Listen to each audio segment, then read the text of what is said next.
अस्सलामुअलैकुम and welcome to our channel. Last video में हमने डोकर नेटवर्क्स को देखा था। इस वीडियो में हम लोग यमल लैंग्वेज के बारे में जानेंगे।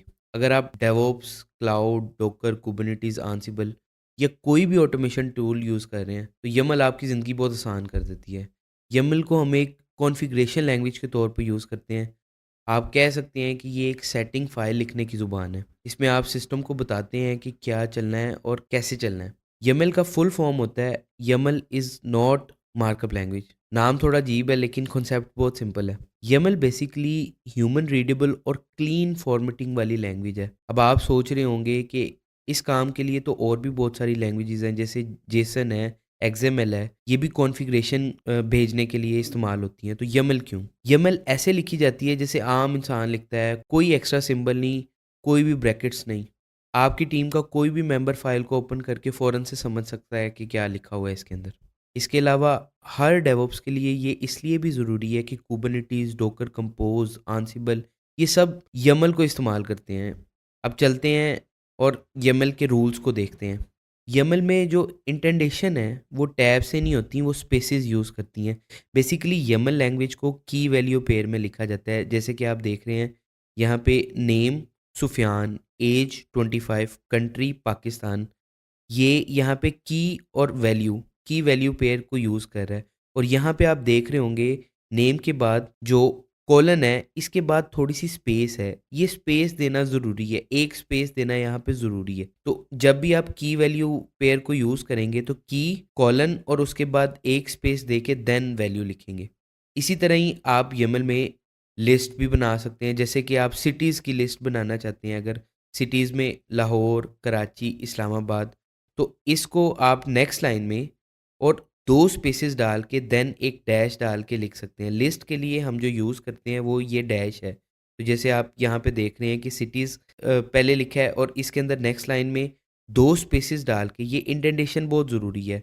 देन हम लिख बताएँगे कि first Lahore, then Karachi, then Islamabad. इसी तरह अगर आप नेस्टेड स्ट्रक्चर चाहते हैं तो आप फॉर एग्जांपल ये देख सकते हैं कि एक पर्सन है और पर्सन के अंदर उसका नेम अली है। स्किल्स उसके अंदर आप पूरी लिस्ट लिख सकते हैं, डॉकर, लिनक्स, गिट। और यहाँ पे आप इंडेंटेशन का ख्याल रखें कि नेम की के बाद जो एक कॉलन के बाद एक स्पेस है और उसके बाद नेक्स्ट लाइन में अगेन स्किल्स, हायरार्की क्योंकि सेम है तो यहाँ पे भी 2 स्पेसेस आएंगे। और स्किल्स के अंदर डॉकर, लिनक्स, गिट है, इसलिए यहाँ पे 4 स्पेसेस आई हैं। लाइक स्किल्स की स्पेसेस के आगे 2 स्पेसेस, तो यहाँ स्पेसेस का आपने बहुत ज़्यादा ख्याल रखना है। अगर आप स्ट्रिंग लिखना चाहते हैं यमल के अंदर तो आप उसको कोट्स के अंदर भी लिख सकते हैं और कोट्स के बगैर भी लिख सकते हैं, जैसे कि आप इन दोनों एग्जांपल्स में देख रहे हैं। एक में मैंने कोट यूज़ किया हुआ है, एक में कोट नहीं यूज़ किया हुआ, तो ये दोनों ही यमल एक्सेप्ट करता है। इसके अलावा यमल लैंग्वेज में अगर आपने कमेंट्स करने हैं तो आप हैश को इस्तेमाल करेंगे। यमल में आप लिस्ट ऑफ ऑब्जेक्ट्स भी बना सकते हैं, जैसे कि आप इस एग्जांपल में देख सकते हैं कि एक आपने बना दिया है लिस्ट, आपने बनानी है एम्प्लॉयज़ की। तो ऊपर आपने एम्प्लॉयज़ लिखा है, देन फर्स्ट एम्प्लॉय आपने नेम, उसका एज, रूल। तो ये एक ऑब्जेक्ट हो गया, इसलिए आपकी जो डैश देख रहे हैं लिस्ट वाला वो नेम के साथ सिर्फ लगा है। देन उसके बाद सेकंड जो है वो नेम आप सारा, एज 23, रोल डेवलपर, इस तरह से आप मल्टीपल लिस्ट ऑफ ऑब्जेक्ट्स बना सकते हैं। तो ये एक अली का ऑब्जेक्ट हो गया, एक सारा का ऑब्जेक्ट हो गया। इस तरह से आप ऑब्जेक्ट बना सकते हैं और एक ही लिस्ट में आप लिख सकते हैं यमल के अंदर। यमल में बूलियन के लिए आप जैसे कि इज़ एक्टिव की है और इसकी वैल्यू आप ट्रू फॉल्स भी रख सकते हैं, ऑन ऑफ भी रख सकते हैं। और अगर यमल लैंग्वेज में आपने कोई string multi line string pass करनी है की लिखने के बाद, जैसे कि डिस्क्रिप्शन की होगी कॉलन और यहाँ एक स्पेस देने के बाद आप पाइप साइन का यूज़ करेंगे और पाइप साइन डालने के बाद नेक्स्ट लाइन में आप 2 स्पेसेस के साथ, क्योंकि वो डिस्क्रिप्शन के अंदर का पार्ट है तो यहाँ 2 स्पेसेस के बाद आप पूरी लाइन्स, जितनी भी लाइन्स आप लिखना चाहते हैं यहाँ पे लिख सकते हैं। जैसे कि ये एक मल्टी लाइन टेक्स्ट एग्जांपल है, तो इस तरह से आप ये डिफरेंट लाइन्स में लिख के मल्टी लाइन भी पास कर सकते हैं यमल में। इसकी हम एक रियल एग्जांपल भी देखते हैं कि कैसे डेवऑप्स इंजीनियर यमल को यूज़ कर रहा होता है। जैसे कि आप स्क्रीन पे देख रहे हैं कि ये एक डॉकर कंपोज़ फाइल है। यहाँ पे आप देख रहे होंगे कि सबसे टॉप पे सर्विसेज़ लिखा हुआ है। इस सर्विसेज़ के अंदर 2 सर्विसेज़ हैं, एक ऐप है और एक डेटाबेस है।